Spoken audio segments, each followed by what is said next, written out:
Si l'on se remémore ce qu'était la Corse des années 70, lorsque le Ribombe est créé en 1974 à Nice par des étudiants, on sort à peine de l'ORTF. Au niveau de la presse écrite, vous avez 2 quotidiens en Corse qui ont un monopole d'information. Les 2 sont rédigés et publiés hors de Corse, l'un à Nice, Nice Matin, et l'autre à Marseille, Le Provençal. À la fin des années 70, des militants de la cause corse, on dira à l'époque régionaliste, autonomiste, créent une radio. Ils ne pouvaient pas la créer sur le territoire français, donc il l'a créée à l'île d'Elbe, entre la Corse et la Toscane. Et cette radio, qui s'appelait Radio Corse Internationale, va faire l'objet d'un attentat de la part d'Officine Barbouzard, de proches du SAC à l'époque, parce que considérée comme subversive, considérée comme contraire à l'intérêt national. Donc le Ribombe, il naît dans ce contexte-là, avec cette volonté de porter une voie alternative, avec cette volonté de traduire des combats. Le combat d'un peuple pour sa langue, d'abord, qui n'est pas reconnu, qui est considéré comme une sous-langue. Un combat pour sa terre aussi. Rappelons-nous que dans les années 70, on a des projets qui visent à faire de la Corse uniquement une zone de spéculation immobilière et touristique.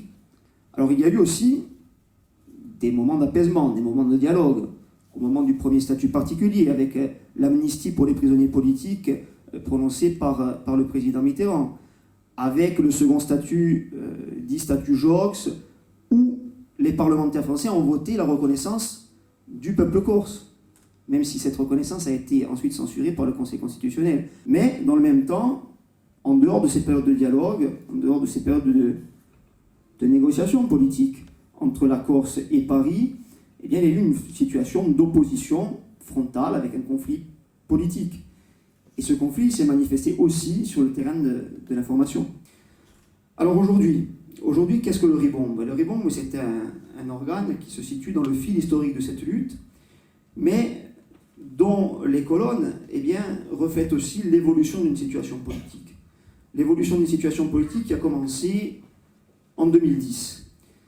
En 2010, à l'occasion des élections territoriales de Corse, donc l'équivalent des élections régionales, le mouvement national fait 36% des voix. Corsica Libera, dont je suis l'un des représentants, rentre à l'Assemblée de Corse et choisit d'ouvrir un dialogue sur des thématiques très simples. Pour que notre langue vive, il faut un statut d'officialité. Pour que notre terre, qui est un élément de nous-mêmes, qui est un élément patrimonial, continue à être cela et non pas un élément de marchandisation, il faut un statut protecteur que l'on appelle statut de résident. Pour que notre peuple recouvre une dignité et puisse maîtriser son destin, il lui faut des pouvoirs propres. Sur ces propositions, des partis qui n'étaient pas issus du mouvement national ont fait un pas. Sur la base de votes très démocratiques, très majoritaires, de l'Assemblée de Corse et pas uniquement des nationalistes, un compromis historique s'est dégagé. De ce fait, le FLNC a pris une initiative qui a été celle de sortir de la clandestinité.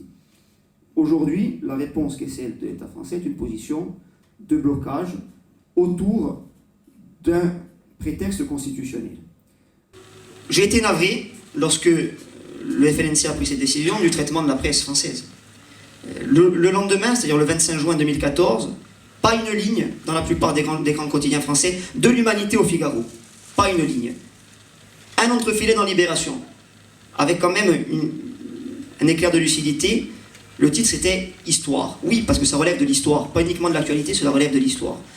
Je crois qu'aujourd'hui, face à ces conflits, on a besoin de clés de compréhension. Et on a besoin de clés de compréhension dans un temps long.